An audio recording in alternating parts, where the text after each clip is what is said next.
What if the most powerful medicine your great-grandmother ever used is growing right now in a crack in your sidewalk, and you've been pulling it out by the roots every spring without a second thought? We spent billions of dollars building a wellness industry. Cold-pressed juices, adaptogen powders, $80 tinctures in amber glass bottles. And somewhere in all of that, we forgot something. Actually, we decided to forget it. Because what I'm going to show you today can't be patented, can't be bottled with a luxury label, and doesn't need a clinical trial to prove what people have known for 3,000 years. These aren't exotic plants. These aren't rare herbs from the other side of the world. These are weeds, common plants, things that grow in your yard, along your fence line, in the cracks of your driveway. Plants that every traditional culture on Earth, independently, without any contact with one another, recognized as medicine. Plants mentioned by name in the oldest medical texts ever found. Plants that show up in the Bible not as decoration, but as specific, intentional choices by people who understood exactly what they were doing. Today, we're looking at 10 of them. Stay with me, because number 6 on this list was so valuable to medieval physicians that they refused to leave home without it. And number 1, it grows in your yard right now. And multiple peer-reviewed studies show it outperforms certain pharmaceutical anti-inflammatories for specific conditions, without a single side effect. If this channel is new to you, hit subscribe. We're building something here for people who believe their ancestors weren't primitive. They were paying attention, and we're going to start paying attention again. Item 10. Let's start with something most people in North America have seen 100 times and never once recognized. Mullein. That tall, fuzzy plant growing along the highway in abandoned lots at the edge of fields. Most people think it's a weed and nothing more. Native American tribes from at least 12 separate nations, with no shared language, no shared territory, independently used mullein leaves for the same purpose: lung health. For chest congestion, for chronic coughs, for breathing difficulties. 12 cultures, separated by thousands of miles, converging on the same plant. That's not coincidence. That's information. The Mohegan dried the leaves and smoked them in small amounts to open the airways. A practice that sounds counterintuitive until you understand that the saponins and mucilage in mullein leaves have a demonstrated expectorant effect. They loosen mucus from the bronchial walls and help the lungs clear. European herbalists by the 1600s called it lungwort, not as a metaphor, as a diagnosis of function. Modern researchers found something the old herbalists didn't have language for. Mullein contains verbascicide, a compound with measurable anti-inflammatory and antimicrobial activity against certain respiratory pathogens. The lung support thing wasn't a folk story. It was observation refined over centuries. Mullein tea, dried leaves, steeped for 10 minutes, strained carefully through a coffee filter, is still one of the simplest things you can make for respiratory support. The plant grows wild in every U.S. state. It's been there the whole time. Item 9. If you've ever grabbed stinging nettle by accident, you know exactly why it has a reputation. What you probably don't know is that this plant was considered so medicinally important in medieval Europe that monks cultivated it inside monastery walls, alongside food crops, not herbs. It was that essential. The sting, it turns out, is part of the medicine. The formic acid, histamine, and serotonin in the fine needles on the leaf surface, when introduced into arthritic joints through a practice called urtication, deliberately brushing the affected area with fresh nettles, produced measurable pain relief in multiple clinical trials. The ancient Romans did this to their soldiers. They called it flagellation with nettles and used it specifically for arthritis and joint pain in cold climates. But here's what most people miss about nettle. The sting disappears completely when the plant is cooked or dried. And what remains is one of the most nutritionally dense plants in the temperate world. Higher in iron than spinach, high in calcium, magnesium, and vitamins A, C, and K. The plant that bites you raw feeds you when it's cooked. Multiple randomized controlled trials have confirmed what medieval physicians observed. Freeze-dried nettle extract reduces the inflammatory response in seasonal allergies, specifically by inhibiting the production of prostaglandins and blocking histamine receptors. Without antihistamine-related drowsiness. Without the rebound effect. Young spring nettles, blanched in boiling water for 60 seconds, can be used exactly like spinach. The nutrients are intact. The sting is gone. Nettle soup was a springtime staple across Northern Europe and the British Isles for 500 years. We stopped making it when canned goods became cheaper. That was probably a mistake. Item 8. Not the banana. The low-growing weed with the parallel-veined oval leaves that appears in every lawn in North America and Europe. Plantain. Medieval healers called it white man's footprint, not because Europeans brought it, but because it followed European settlement everywhere. It grew wherever people walked, as if it knew it was needed. The Anglo-Saxon 9 herbs charm, one of the oldest medical texts written in the English language, dating to the 10th century, lists plantain as one of 9 essential healing plants. It's called Mother of Worts, Mother of Herbs. That's not a casual designation. In the hierarchy of healing plants known to Anglo-Saxon physicians, plantain was foundational.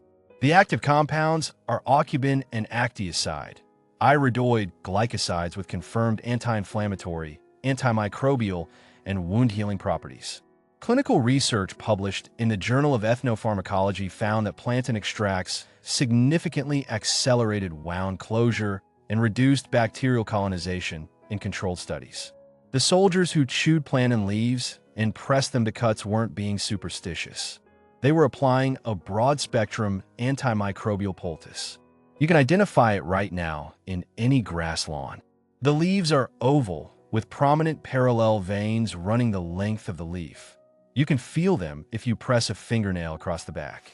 Fresh leaves, bruised or chewed and applied directly to insect stings, minor cuts, or skin irritation, still work exactly as they always did. That knowledge didn't expire. We just stopped teaching it. Item 7. You know burdock because of its burrs. Those maddening, Velcro-like seed pods that attach to your dog's fur and your jeans every fall. George de Mestral studied one of those burrs under a microscope in 1941 and invented Velcro. The plant already figured out mechanical attachment before any engineer did. But the root itself has been a staple medicine in traditional Chinese pharmacopoeia for over 2,000 years, classified as a cooling herb for heat conditions, skin disorders, urinary tract issues, inflammatory states. In medieval Europe, it appeared independently in texts as a blood purifier. Two medical traditions, separated by 10,000 miles, looking at the same root. The root contains inulin, a prebiotic fiber that feeds beneficial bacteria in the gut microbiome, along with polyacetylenes and sesquiterpene lactones with demonstrated antibacterial activity against specific pathogens, including Staphylococcus aureus. Research published in the International Journal of Molecular Sciences confirmed that burdock root extract shows measurable hepatoprotective effects, supporting liver detoxification pathways. In Japan, burdock root, called gobo, is a common vegetable sliced thin and sautéed or simmered into soups. It has a pleasant earthy flavor. The West forgot to eat it somewhere around the Industrial Revolution, when the root vegetables of our ancestors were replaced by easier, sweeter options. The plant is still growing wild. The knowledge of what to do with it is recoverable. Item 6. This is the one that medieval physicians refused to travel without. And I mean that literally. European herbalists of the 13th and 14th centuries documented elderberry preparations as an essential travel medicine, carried specifically against fever, infection, and what they called pestilential air. The 17th century English physician Thomas Sydenham, the man often called the father of English medicine, said he could not imagine practicing without it. Every part of the plant had a designated use. Bark for diuretics, flowers for fever, berries for immune support and upper respiratory illness. This wasn't herbalism as spirituality. It was herbalism as a complete pharmacological system developed over centuries of observation. Here's what modern research confirmed. Elderberry extract contains cyanidin, 3, glucoside and cyanidin, 3, sambucoside, flavonoids that have been shown in double-blind, placebo-controlled trials to reduce the duration of influenza illness by an average of 4 days. The mechanism is not vague. These flavonoids bind directly to the surface proteins of influenza viruses, preventing them from attaching to and entering host cells. They also stimulate cytokine production, activating the immune response before the virus gets established.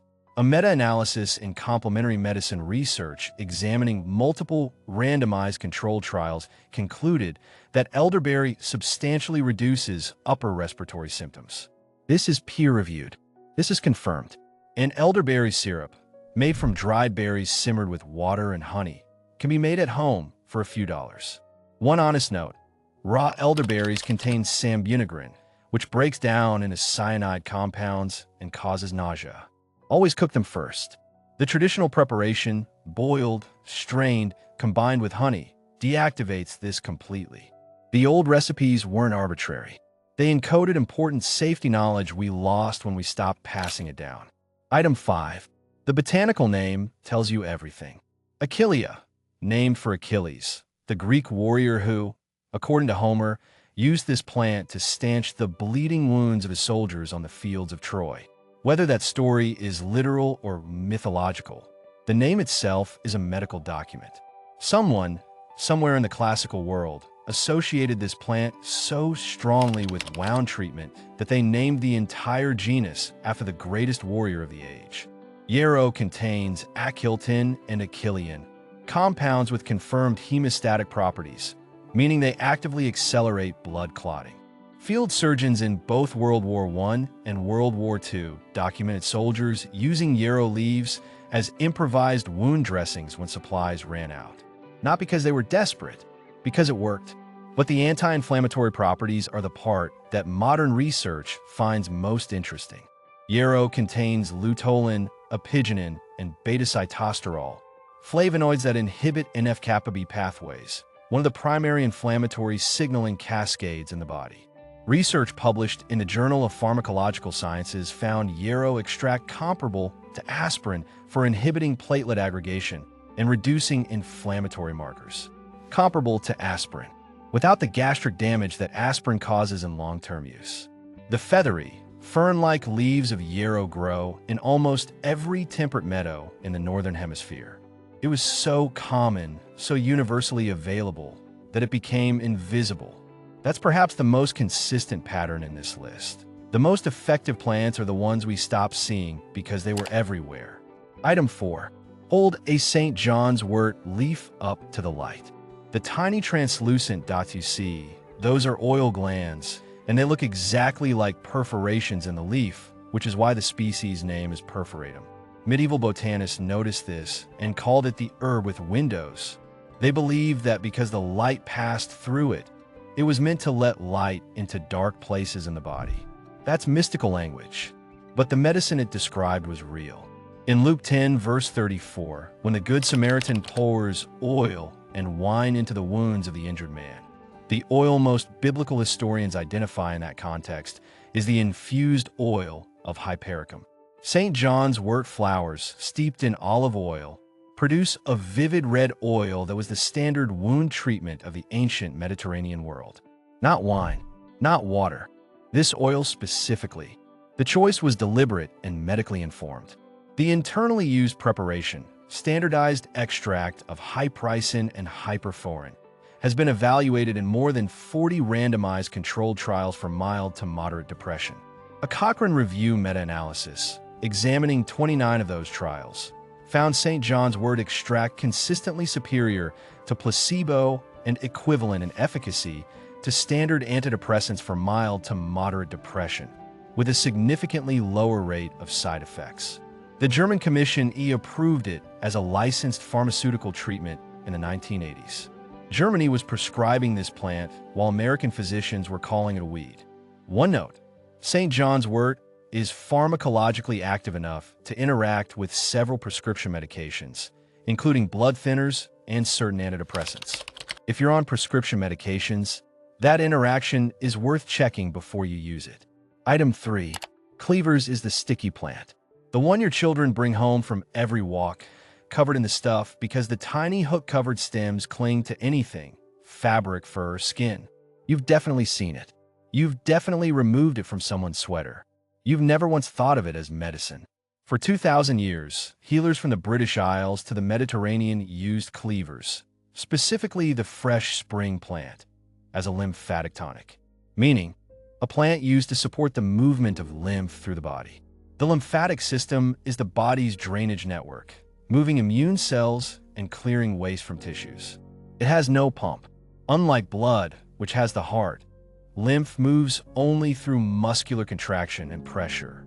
When it gets sluggish, which it does after illness, after inflammation, after prolonged inactivity, the results show up as swelling, immune compromise, and skin problems. Dioscorides, writing in the 1st century AD, documented cleavers specifically for swollen lymph nodes. Nicholas Culpeper in the 17th century called it one of the most important spring cleansers in the English pharmacopoeia. The German tradition called it Klebkraut, sticky herb, and used it identically. Cleavers contains tannins, flavonoids, and iridoids with confirmed anti-inflammatory activity. The traditional preparation is simple. Juice the fresh spring plant and drink a small amount daily. Or make a cold infusion, cleavers in cold water, left overnight. The constituents that make it medicinally active are partially heat sensitive, which is why traditional use specified cold preparation specifically. The old recipes encoded the chemistry before anyone had language for it. Item 2. Chickweed is the gardener's enemy. That delicate, sprawling, relentlessly determined little plant that colonizes your garden beds every spring and fall, growing in mats so dense they can smother newly planted seedlings. Most gardeners spend considerable effort removing it. Medieval physicians spent considerable effort cultivating it. Culpeper listed chickweed under Saturn, his category for cooling, anti-inflammatory, and soothing plants, and recommended it specifically for hot, inflamed skin conditions, eczema, psoriasis, contact dermatitis, insect bites. That's pre-scientific language for what we now call anti-inflammatory activity. The plant contains saponins, coumarins, and vitamin C at concentrations significantly higher than the same weight of spinach. It also contains rutin, a flavonoid that strengthens capillary walls and has been studied for reducing inflammatory vascular permeability, the leaking of fluid into tissues that causes redness and swelling. Fresh chickweed applied as a poultice to inflamed skin still works for the same reasons it always worked. For internal use, and chickweed is edible, with a mild flavor similar to spinach. It can be used raw in salads or wilted briefly. It has a short season. It prefers cool weather and disappears in summer heat. The spring and fall windows are when it's most potent and most available. This is a plant so common, it's sold as birdseed. It's called chickweed precisely because chickens seek it out instinctively. Animals often know things we've forgotten. Item 1. Every spring, North Americans spend an estimated $1.5 billion on herbicides to kill this plant. We poison it. We bag it. We declare war on it as the defining enemy of the perfect lawn. And the entire time, every single spring, we have been destroying one of the most nutritionally complete, medicinally verified plants in the temperate world. Taraxacum officinale appears in the writings of Arab physicians of the 10th century, who called it tariq shakin and prescribed it specifically for liver and kidney conditions. By the 11th century, Ibn Sina, Avicenna, included it in his canon of medicine, one of the most influential medical texts ever written, used as a standard reference in European and Islamic medical schools for 600 years. In medieval European herbalism, the dandelion acquired its name from dent-a-lion, lion's tooth, describing the jagged leaf edges, and was listed in virtually every European pharmacopoeia. Welsh medical manuscripts of the 13th century, German herbals of the 15th, English herbals of the 16th. This is not a folk remedy from one culture. This is a plant that every medical tradition that encountered it, in every climate where it grew, decided was worth documenting and preserving. Now here's what stops people when they hear it for the first time. Every part of the dandelion is both food and medicine, and the functions are specific to the part. The root, containing inulin, taraxacin, and triterpene compounds, supports liver function and has demonstrated choleretic effects, meaning it stimulates bile production and flow. Multiple clinical studies confirm that dandelion root extract increases bile output, which matters for fat digestion, cholesterol metabolism, and the liver's ability to process and eliminate toxins. A study published in Evidence-Based Complementary and Alternative Medicine found dandelion root extract activated AMPK pathways in liver cells, the same cellular pathway targeted by metformin, one of the world's most widely prescribed diabetes medications. The leaves are a different medicine entirely. Dandelion greens contain more beta-carotene than carrots, more calcium than milk, gram for gram, more iron than spinach, and potassium at concentrations high enough that dandelion leaf has been studied as a natural diuretic that uniquely does not deplete potassium, unlike pharmaceutical diuretics, which force the kidneys to excrete potassium along with sodium, requiring patients to take potassium supplements to compensate. Dandelion replaces what it removes. The flowers are high in antioxidants, specifically luteolin and quercetin, with confirmed anti-inflammatory and free radical scavenging activity. The latex in the stem, that white, milky sap, was applied topically to warts across multiple traditional cultures. Modern research identified compounds in that latex with antiviral and antiproliferative properties. The people who rubbed the stem on warts were doing something that worked. The real question isn't why ancient healers used dandelion. The real question is why we stopped. And the answer is straightforward. You cannot patent a dandelion.